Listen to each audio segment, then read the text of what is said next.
going at. So It's very unusual, not unusual, but I know back in the Cambodian time, Khmer Rouge, they were after the really educated people. So it's very unique or unusual that your dad was able to escape as educated as he is. He escaped because he left as soon as they found out words that the country was going to be falling under communism and things like that. He devised a plan for the family to survive. We have caretakers, like nannies. My brother and I, each one of us do. So he separated all of us from him, and he just kind of disappeared, tried to hide. And so throughout the years, make a long story short, he survived, and then he made it to the Thai border, sent messengers back to Cambodia, said, I'm alive, you need to come and meet up with us. And Mom didn't want to leave Grandma. Ultimately, we left Grandma. Grandma said, I'm too old, I can't make the journey, so you take the children and go meet up with your husband. And so each one of us with different location. Somehow, I have no idea how, we all, one by one, my older brother got to the camp first to meet up with my dad. And then I came after that, and then my mom came after that. We met up at the camp, the refugee camp in Thailand. Really difficult. Really Journey. Difficult. Yeah, time. I was robbed in the jungle. Oh my gosh. But it was, I remember that.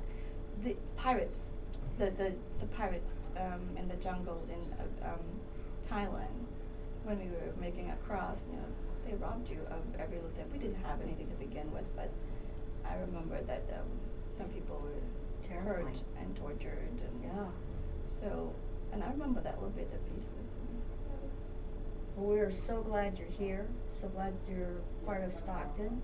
And now you're very active with the Cambodian Temple. yes, I am. And we want you to tell us about an event that's coming up. Okay, one of the biggest events of the year is the Cambodian New Year's celebration. And this year, just like Chinese said, every year they're always the same, like the Year of the Tiger and whatnot. And Cambodians celebrate New Year always in April, and that's to coincide with the harvest seasons in Cambodia. So after the harvest is done, you celebrate, and so that's the beginning of the New Year's, your abundance for the coming year. And usually in Cambodia, they celebrate anywhere, the old time, anywhere from a month to 2 weeks. So as time progresses, the time of the celebration gets shorter.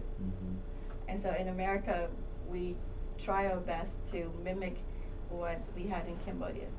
But it's not the same because people have to work during weekdays and when you can't take off. Like in Cambodia, the whole country would not be working because that's the time for you to go to the temple and worship and really celebrate and go out and visit friends and family. That's where you travel on vacations and just enjoy yourself and with the friends and family. So here we condensed to anywhere from 4 days to 2 days.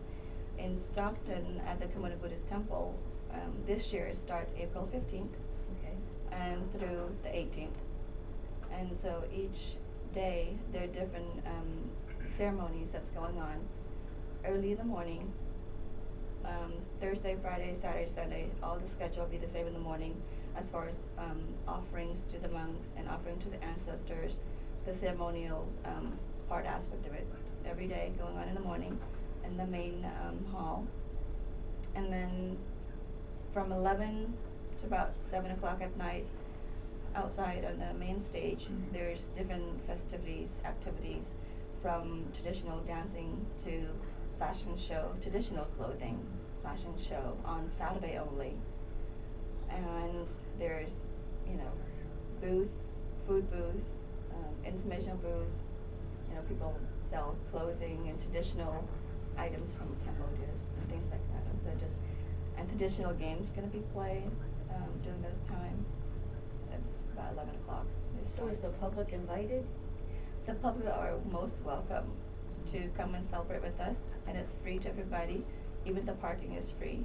Just make sure you make your way through inside the temple's gate, and then there's people going to be showing you where to go and where to park inside the temple. CHP will be outside to make sure everybody's safe on Carpenter Road. Mhm. So this would be a great way to get a glimpse of the Cambodian culture and part of religion, I would assume. Yes. If you want to know anything about Khmer culture, this would be a perfect time to go because you can see a lot. You can see beautiful clothing, traditional clothing that people wear to the temple. Each day there's different colors of clothing they wear, but now not everybody abide by that rules. So they just kind of wear whatever they have because it's hard to make. Usually they wear beautiful, silk sarongs and beaded shirts and things like that. So when you go there, you see all different things that you don't normally see or even try to read in a textbook. So it's like the culture come alive at the Buddhist temple during the New Year. Polly, my understanding, the Stockton Cambodian temple, is it pretty good size? Is it considered a large temple in California for the It's Cambodian one of the community? largest temple in California, and it large in size as far as the temple building itself, and also it's well known for its statues that tell the life of the Buddha from beginning to end. Mind you, some of it is still work in progress, but a majority of it has already been completed and it's beautiful. So come visit and check out the big statues and the stories of the Well, Buddha. I think for someone that hasn't gone out, they might not have an idea of how big those statues are. Can you describe a little bit more some of the statues? One of the biggest statue is the reclining Buddha. I think everybody know what those are, and I'm not sure about the footage. It's probably half of a football field because So it's it's huge. One recli- statue, Once half of I a think so. football field? Wow. It's huge. I don't know the dimension. I should have gotten that information, but it's very, very big. When you go, you can't miss it. It's painted. It's beautiful, and then there's statues throughout the temple that, as I said, would tell the stories of the Buddha. And if you want, guided tour, and I'd be available to give that too. And I could tell you Now, the story how- of each of the statue. The statues, because they're telling you the history. Right. And what's the inspiration? Okay, one of the monks that reside at the temple, he had a dream. All these dreams, everything come out in the dreams, and so he's really an artist, and so he said, he dreamed it, and then he put it on paper, and he drew it, Creates it. and then he's created what he saw in his dream, and wanted to do it, so he proposed it, to the head, the venerable, and so I said, okay, we'll do it. So it's been a work in progress for many, many years, and it is take a long time to complete any one statue. How do you make them?